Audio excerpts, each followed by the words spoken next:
guys, it's Dr. Popejoy. It's Melissa. Hi, it's Dr. Lisa.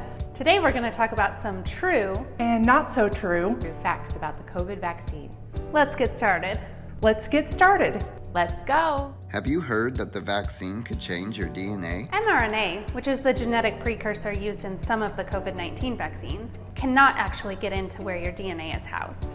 In order for anything to get into your DNA, it must have a signal, like a lock and key. mRNA does not have that lock and key, therefore it can't change your DNA. Does the vaccine contain a tracking device? Absolutely not. Let's talk about the interview where this came from. A medical device company stated that a chip barcode was placed on some of their vials to prevent counterfeiting and to track expiration dates.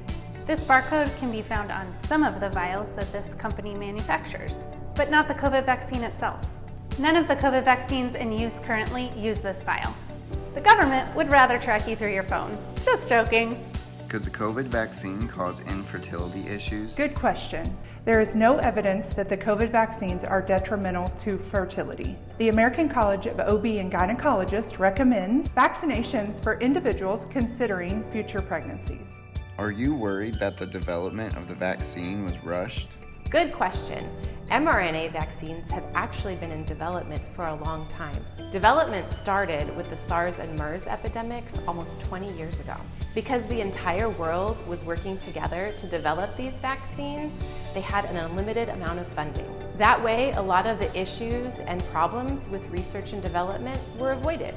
The vaccines that are approved under the emergency use authorization have all been extensively tested for safety. If I'm young and healthy, wouldn't the risk of getting a bad reaction from the vaccine be worse than getting COVID? Unfortunately, even really young and healthy individuals can get very sick from COVID. Both hospitals in our area, Cox and Mercy, have seen a much higher rate of admission of young people to their ICU.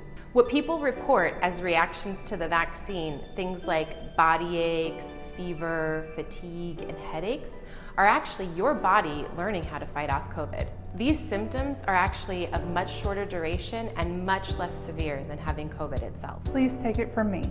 I was hesitant about the vaccine at first as well. I was diagnosed with COVID in October of 2020. While in the hospital for 7 days, I had the unfortunate opportunity to hear people suffering and even coding all around me. It was then I decided to seek professional advice about the vaccine to better help keep me, my family, and my community safe. Here at Jordan Valley, the safety of our community and the health of our employees is top priority.